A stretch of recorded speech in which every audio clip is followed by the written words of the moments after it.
Well, as I mentioned, I have been, shunned and vilified and rejected by the English-speaking religious community here in the city that I live in.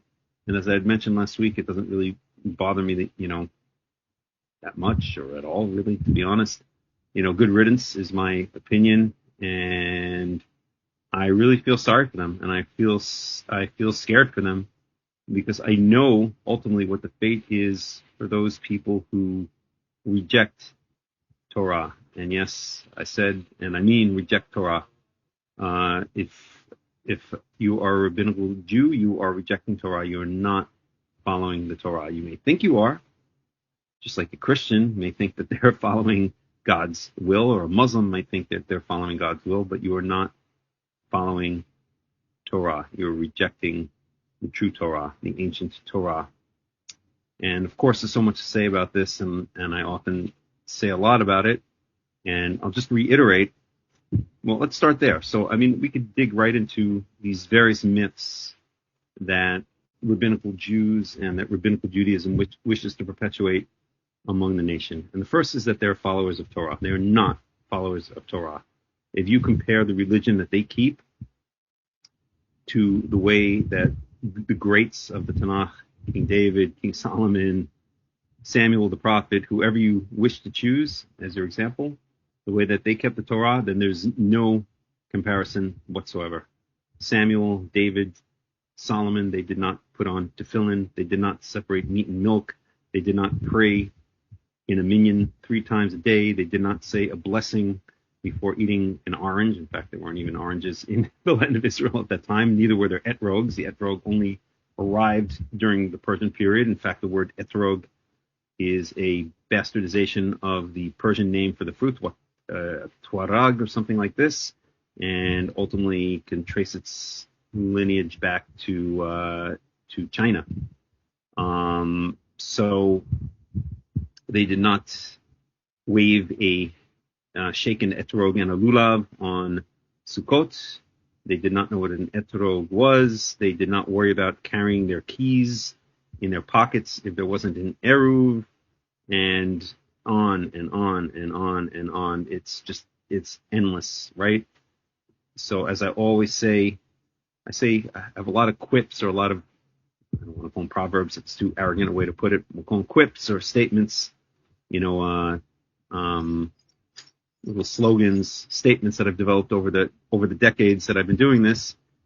And one of them is that Rabbinical Judaism is the first Reformed Judaism.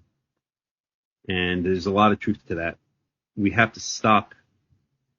Each one of us, every single one of us, has to stop thinking that Rabbinical Judaism represents Torah. It does not represent Torah. It does not represent the Tanakh. It represents a deviation from the Torah. It represents a deviation from the Tanakh. And if David or Samuel or Elijah, who took care of the priests of the Baal, were to come back and were to see the way that the Rabbinical Judaism and the rabbis keep the Torah, I feel sorry for those rabbis. Let's put it that way. They wouldn't last very long, and that will eventually happen. There will be some kind of prophet or some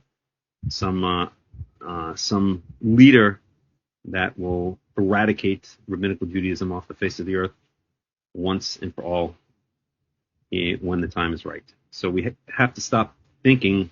See, the rabbis and the Rabbinical Jews have convinced the rest of the nation. Actually, they really haven't convinced the rest of the nation at this point, but for a while, for many centuries, they convinced the rest of the nation that they are the representatives of Torah. They are the representatives of God, of Yahweh. They won't even say his name, but they have convinced the people of Israel and the people around the world that they are the representatives of God and of the Torah. And they are not. They are not in the least. They represent a deviation from Torah. They represent the first Reform Judaism in the history of our nation, the first deviant religion. Well, there were others beforehand, but the first major deviant religion that masqueraded itself as Torah. And that's the bad news. The good news is that Rabbinical Judaism is on its last legs. It really is. So let's go through some of the myths. In fact, so the first myth is that the rabbis and Rabbinical Judaism somehow represent Torah. They don't. Not any more than the Christians do, not any more than the Muslims do. As a good friend of mine always says, or as I always say, there are three derivative religions of Torah. One of them is Rabbinical Judaism, the other is Christianity, the third is Islam, the so-called Abrahamic religions. And if I were to rank which one is closest to Torah, believe it or not, I don't think I would rank Rabbinical Judaism first. I actually might rank Islam first, not the radical ISIS form of Islam, but the kind of milder forms of Islam that I saw when I was visiting Morocco, for instance, and Tunisia, just your average form of Islam that your average Muslim may keep, because they also have a sense of quote-unquote kosher, of clean and unclean animals. They also have a kind of a sense of a Shabbat mosque day. They take off at least in the mornings, and many other elements. And they don't have all of these bizarre distortions that the rabbis introduced to their religion. So the way we have to think of Rabbinical Judaism is it is an outgrowth of the exile, the exilic period of the people of Israel, starting with the exile by Babylon in 586 BCE. So then the Persian period. So the Persians, the main religion at that time in Persia was Zoroastrianism, and Zoroastrianism heavily influenced Rabbinical Judaism. So Rabbinical Judaism really grew out of the Persian, or to be more exact, a little bit later, the Hellenistic period. So Rabbinical Judaism is heavily influenced by Zoroastrianism, Persian Zoroastrianism. It's heavily influenced by Greek Hellenism. It's influenced by Roman culture. It's influenced by Islam. In fact, there's one YouTuber who unfortunately is a Christian, but he is very perceptive when he speaks about Rabbinical Judaism or speaks against Rabbinical Judaism. And one of the things he always points out is that the Rambam, who is held up in high esteem by most Rabbinical Jews, and actually there's a trend in Rabbinical Judaism in this day to return to the Rambam, to elevate him, basically Rambamists. The Rambam he calls the Rambam a Muslim Jew, and that's really very accurate, because what was going on in the Muslim world at this time, remember, the Rambam was born in the Muslim world. He was born in Cordoba, Spain. Then his family fled to Fez, Morocco. I was there in 2018. I've been to Morocco 5 times. I was in Fez in 2018 and saw the place. I can't remember now, but it was either the house where he lived or the yeshiva where he learned, one of the two. It's in Fez. And then eventually they left Fez and went to Cairo, where obviously was Muslim controlled at the time, and also there was a large population of Karaites. At any rate, so what was going on in the Muslim, one of the main things that was going on in the Muslim world at the time was to reignite or to revisit the ancient Greek philosophers, Plato, Socrates, Plato, Aristotle, in particular Aristotle and Plato. So you had this trend among the Muslims to Neoplatonism and Neo-Aristotelianism, and that's exactly what the Rambam did. The Rambam, he tapped into that trend and essentially combined this Neo-Platonism, this Neo-Aristotelianism, this attempt in the Muslim world to revive the ancient Greek philosophers, and he did that within the context of Judaism. So this person, I won't even mention his name, always refers to the Rambam as a Muslim Jew or an Islamic Jew, and that couldn't be more accurate. So, so what we have with Rabbinical Judaism is just a derivative religion, and again, just as a friend of mine always says, just as the Christians have Jesus and the Muslims have Muhammad, so the Rabbinical Jews have the Talmud, right? Each one is a deviant derivative religion. Each one has its fetish that it is focused on, that it's stuck on. And in the case of Rabbinical Judaism, it's the Talmud, or the rabbinical writings in general. They're so-called oral law. I never ever refer to it as an oral law, or if I do, I always put it in double quotes. This is a lie by the Rabbinical Jews. They call it an oral law because there's no written record of it until essentially 200 CE when the Mishnah was written down. Of course, there's evidence of it existing beforehand, dating back to about 200 BCE, but there's no real written record of the details of the laws of Rabbinical Judaism until the Mishnah was written down. And so therefore they have to account for this gap between Moses, the time of Moses, which was 1250 BCE approximately, until the time when there begins to be a written record of Rabbinical Judaism. So let's say around let's give them the benefit of the doubt and say 150 or 200 BCE. So they have to count for this 1,000-year gap where there's no evidence of any of the stuff we mentioned, no evidence of tefillin, no evidence of eruv. That's where you have to have a string around a city. It's just ridiculous. It's insanity, actually, in order to carry a key out of your house. No evidence of saying all these rehearsed blessings, borei pri hadama, if you eat a potato, and so on and so forth, all this stuff and many more that we mentioned earlier. So they have to fill this 1,000-year gap by saying it was passed down orally. It wasn't passed down orally. It was invented, again, really in Hellenistic times. Rabbinical Judaism is once again really Hellenistic Judaism. The rabbis may speak with their lips against Hellenism, but they are Hellenistic Jews. A good friend of mine who might be listening right now wrote a thesis. I guess I can call him a good friend of mine, or a friend of mine at least.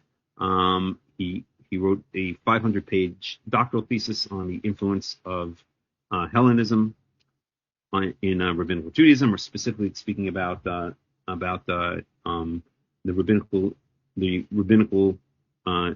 rabbis' attitude towards the priesthood, but he touches a lot on the Hellenistic influence of Rabbinical Judaism. And one of the things he points out is that the so-called Passover Seder that the rabbis do each year, where you sit down with your 4 cups of wine and you lean specifically to the left. This is all taken from something called the Greek Symposium. You can look it up. I won't get into the details, but the ancient Greeks, after they had a meal, they would get together, they would speak philosophy, they would recline on chairs, and they specifically had to recline to the left side, to their left-hand side, just as the rabbinical halakha says for the Passover Seder.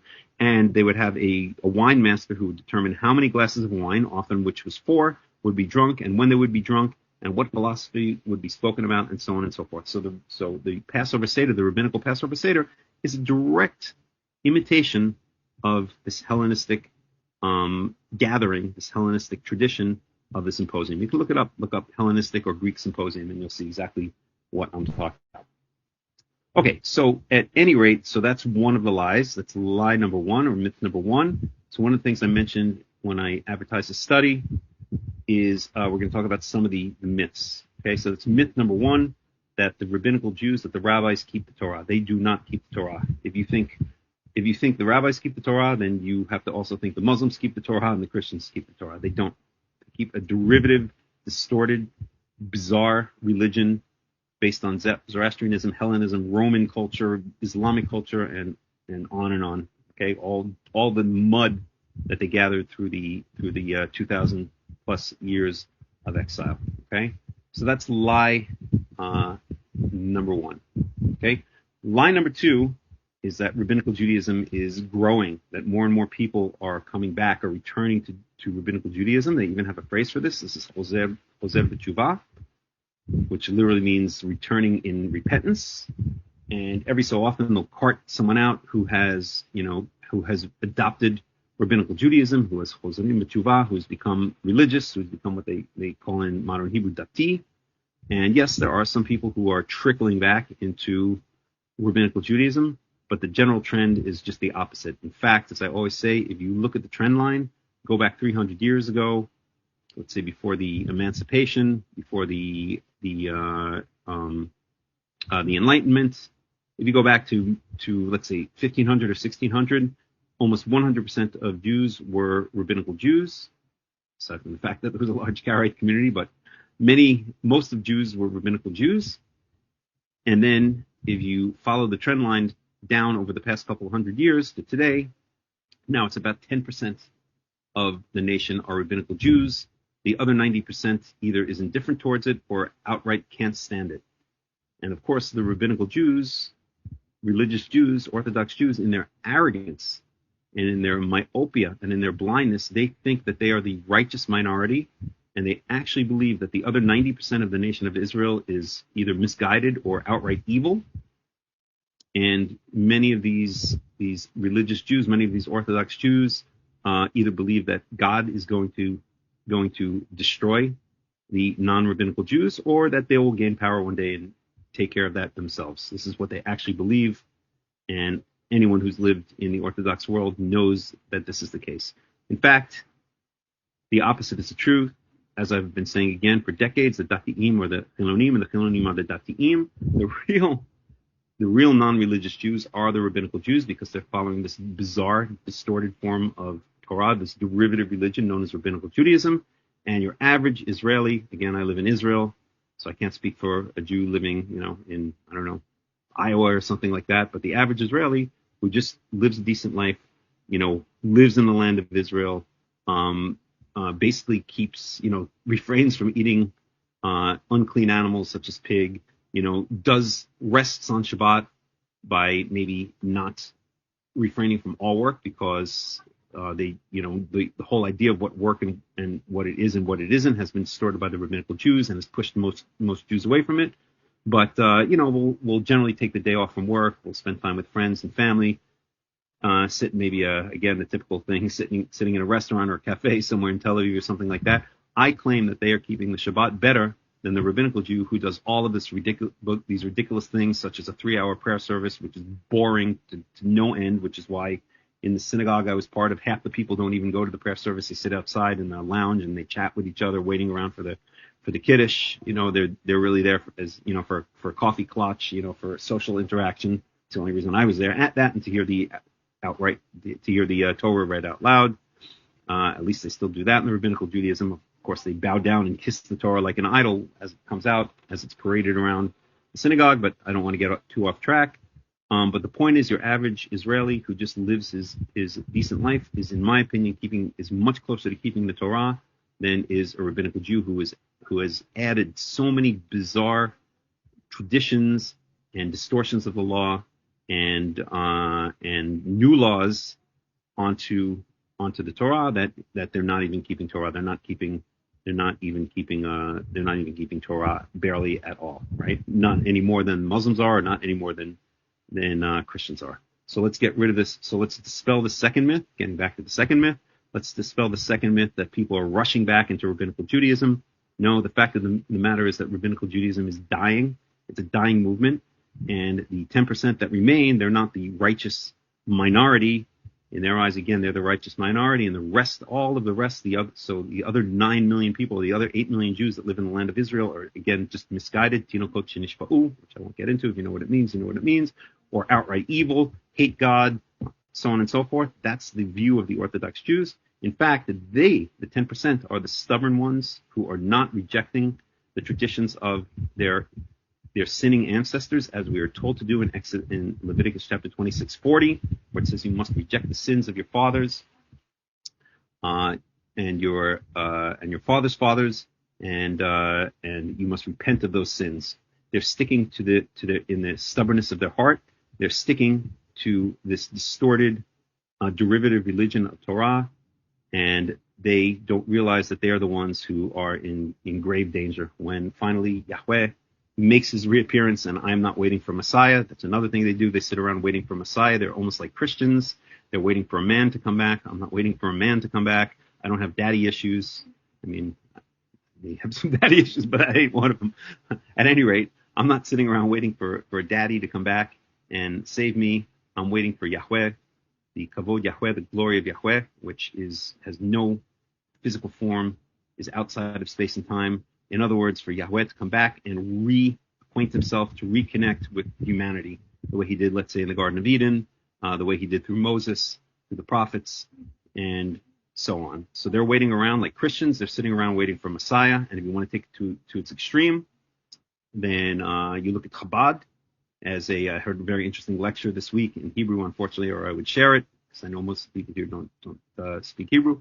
But the professor was talking about the influence of Christianity, of early Christianity, on Rabbinical Judaism, and one of the things he spoke about was Chabad, and spoke about how Chabad is Christianity in real time. You could see how Christianity developed by looking at Chabad, the way they spoke about the Rebbe as he was getting older, as he was approaching his death, after he approached his death, that many of them believe that he's the Messiah, that he's going to come back from the dead, or even more so, that he never died. He's alive right now up in the clouds like Elijah the prophet, or that he's actually an inseparable part of God. It sounds almost like the Trinity, right?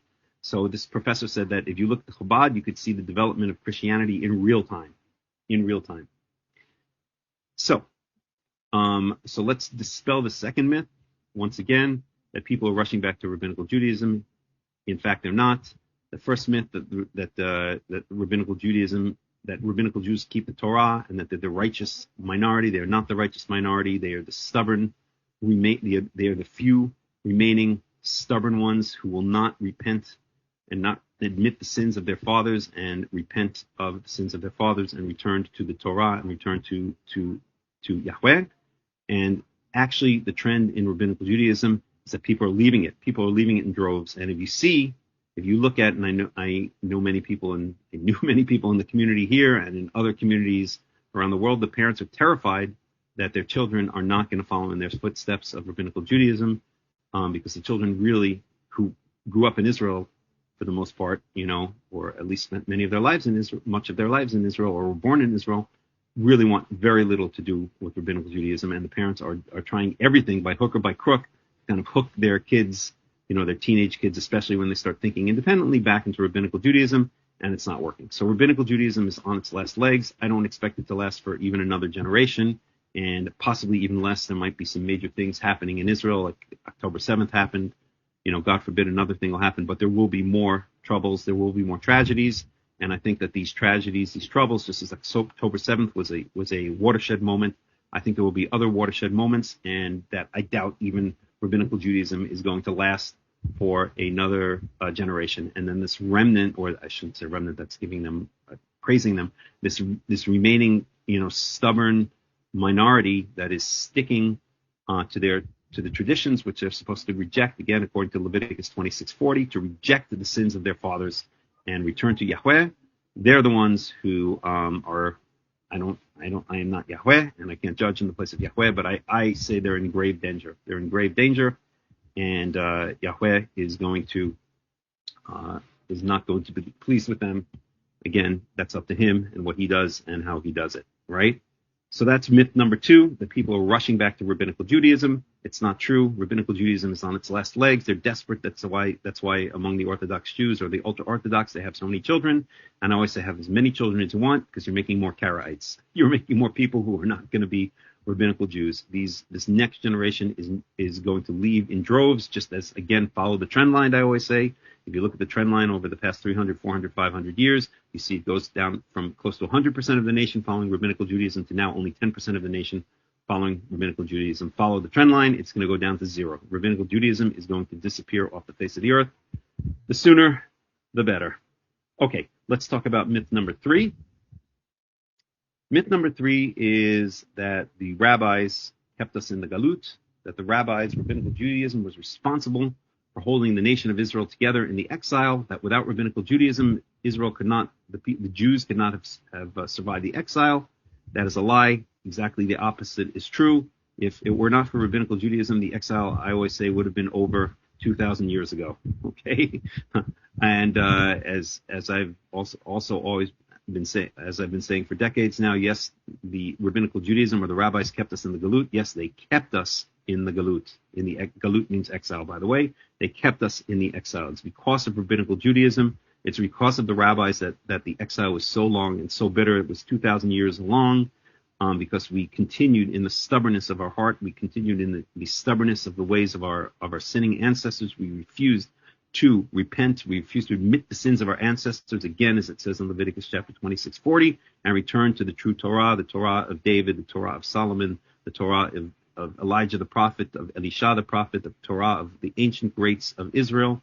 And instead, we decided, or the Jews decided instead, to stick to their sick, derivative, distorted Reform Judaism known as Rabbinical Talmudic Judaism for 2,000 years. And so again, they do stupid things like, rip toilet paper on Friday because you cannot rip a piece of toilet paper on the Shabbat, and not walk out of the house if the Eruv is down, or not walk out of the house carrying their house key if the Eruv is down. and all of the crazy things, and there's so much, it's ridiculous. Just pop open a Shulchan Aruch, or pop open any book, even pop open the Rambam's book of Halakha, and you'll see how insane, sick and insane Rabbinical Judaism is. So the rabbis kept us in the Galut. Yes, they kept us in the Galut. If we had repented 1,900 years ago, then we would have already been back in the land of Israel 1,900 years ago. The fact that we've reduced our dependence, or we've left Rabbinical Judaism in droves over the past couple of hundred years, I think is part of the whole trend. If you look at the whole trend, if you look at what's happened over the past couple of hundred years, we had to leave Rabbinical Judaism in order for the return to the land of Israel to commence, in order for the aliyot starting in the 1800s, and then continuing with the foundation of the state in 1948 and on until this very day, where now the plurality of Jews in the world live in the land of Israel. The nation had to leave Rabbinical Judaism in order to start returning to the land of Israel, and that's why your average Israeli, who again is more religious than your stubborn Orthodox Jew who's just holding on to the sinning ways of his ancestors, your average Israeli wants nothing to do with Rabbinical Judaism. And that's why your average Israeli sitting in a cafe in Tel Aviv on Shabbat and not working and just spending time with his friends and family in a normal way, sitting there maybe with his phone, is keeping the Torah in a better way than the Rabbinical Jews, who do all of this crazy stuff on Shabbat, again, which you can look up. There are entire books that are hundreds of pages long about all the laws of Shabbat that the rabbis have invented and made up and distorted over the past couple of thousand years. Now, I'm not saying that your average Israeli keeps the Shabbat perfectly, but it's not their fault, because they've never been presented with anything except Rabbinical Judaism or complete lack of Judaism. They threw out the baby with the bathwater. If the nation of Israel were presented with true Torah, if they were presented with what you can call Karaism, you can call it, as I call my movement, Chosarim B'Tanakh. It's a play on words of Chosarim B'Tshuvah for those who speak Hebrew, who speak modern Hebrew.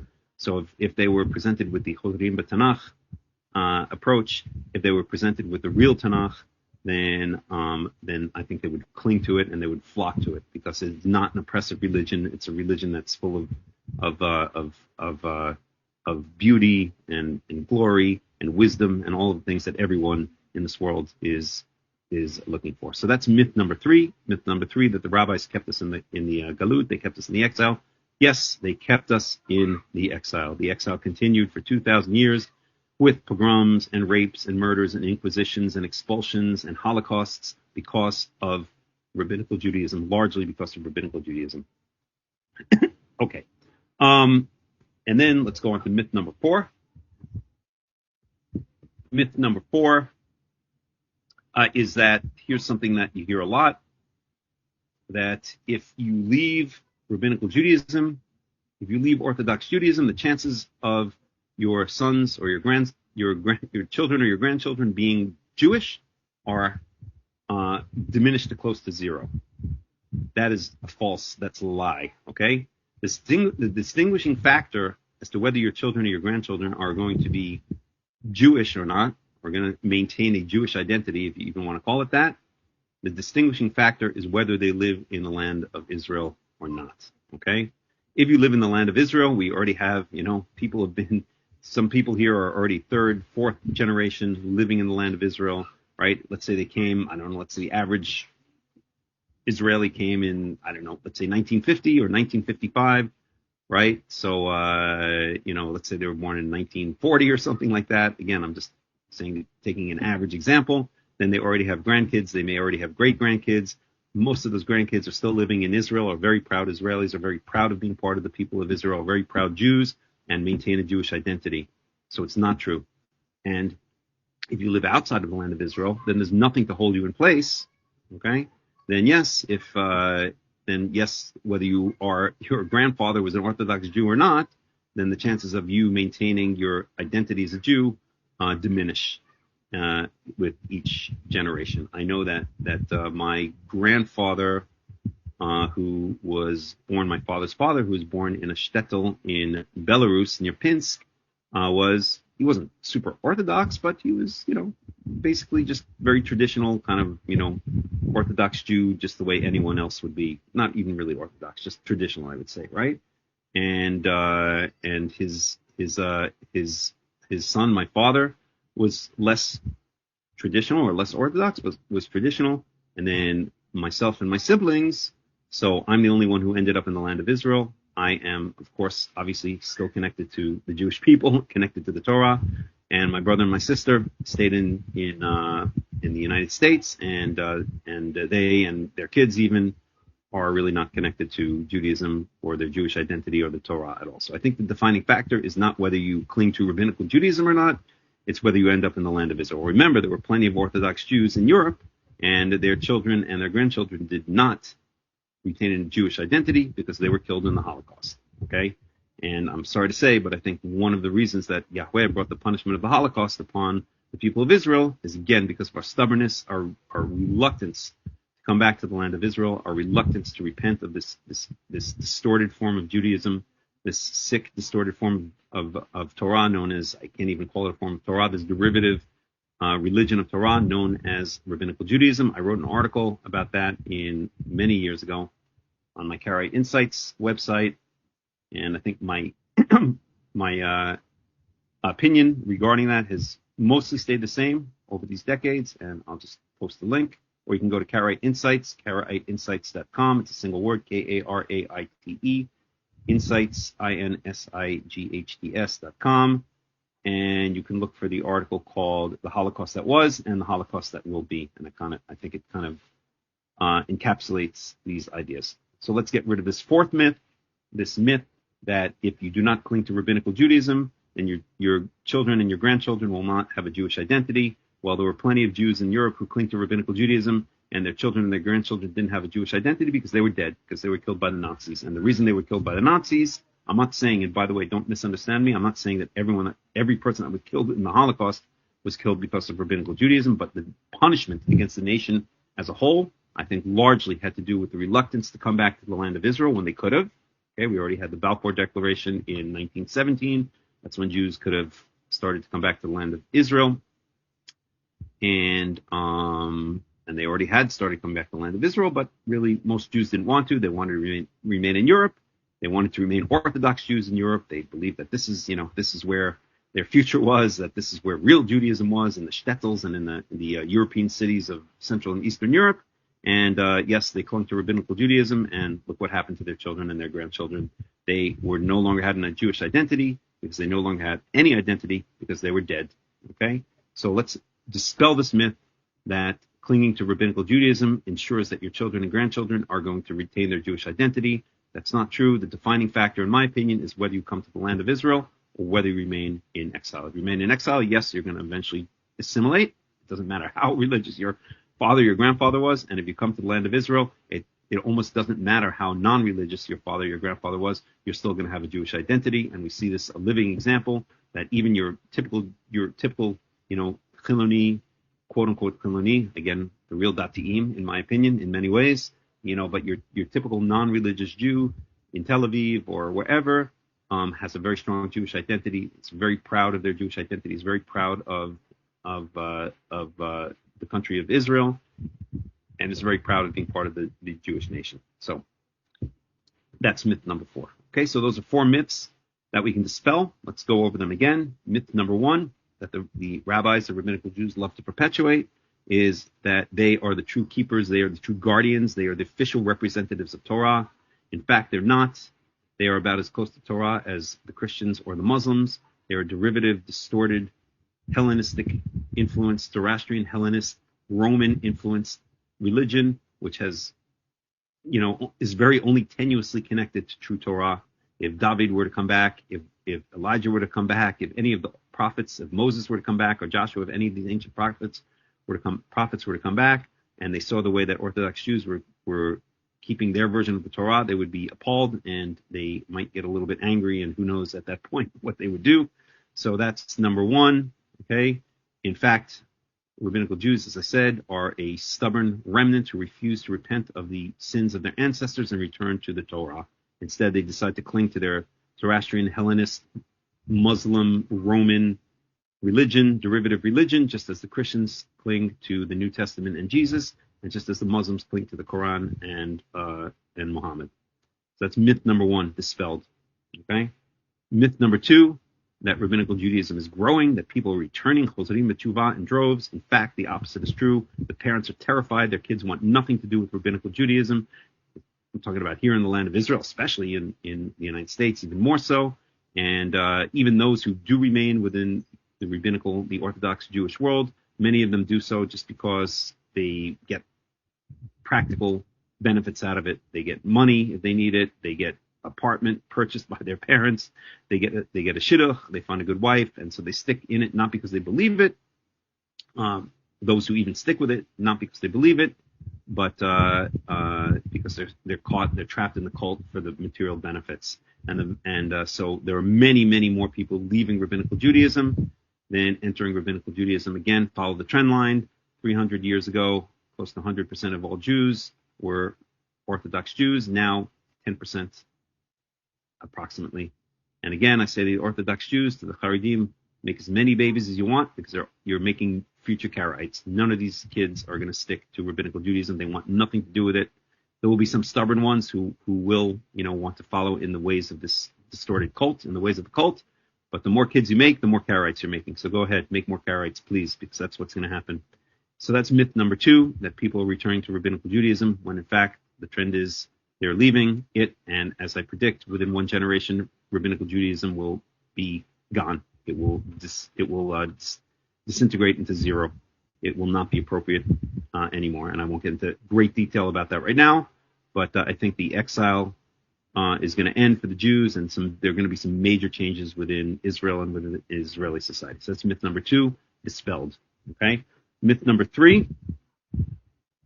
What was myth number three? Hold on a second. We'll look up myth number three. Oh, right, that the rabbis kept us in the exile. Yes, the rabbis kept us in the exile. They kept us in the exile with the distorted form of Judaism, with the stubbornness of the people of Israel clinging to this derivative, distorted form of a Torah-derived distorted religion, to their Talmud. Yes, they kept us in the exile. They did keep us in the exile. Yes, for 2,000 years. The exile would have been over 1,900 years ago if it were not for Rabbinical Judaism and the stubbornness of the Jews to stick to this distorted form of Judaism. And myth number four, if you leave Rabbinical Judaism, your grandchildren will not remain Jewish. Your children, your grandchildren will not remain Jewish. And we said there were many people who clung to Rabbinical Judaism, and their children and their grandchildren did not remain Jewish because they did not remain at all. They were killed. They dissipated into smoke in the chimneys of the Holocaust and in many other ways. So the defining factor is whether you come back to the land of Israel or whether you remain outside of the land of Israel. If you come back to the land of Israel and live in the land of Israel, it doesn't matter whether you're an Orthodox Jew or not. Okay, you are more Jewish and have more of a Jewish identity just by living in the land of Israel than any Orthodox, ultra-Orthodox Jew living in Borough Park, Brooklyn, or Golders Green, London, or whatever the case may be. So those are the four myths. Whenever you hear a Rabbinical Jew repeat these mantras, then know they are lies, and you can respond in some of the ways that I've spoken about right now, and know that they're deluded. They are tooting their own horn. They're speaking of wishful thinking rather than reality. And the fact of the matter is that we know where this is all heading. We are exiting the exile. We're returning from the Galut. We're returning back to the land of Israel, as is spoken about in so many verses in the Tanakh. And we are throwing off the sins of our ancestors. We're repenting the sins of our fathers and coming back to Yahweh and the true Torah, the Torah of Moses, the Torah of Joshua, the Torah of the great judges, the Torah of the great prophets, the Torah of the great kings, and the Torah of all great people throughout the ages, including the Karaites, who always, in their own way, tried to stick to the original version of the Torah and rebel and not get sucked into the sick cult known as Talmudic Judaism.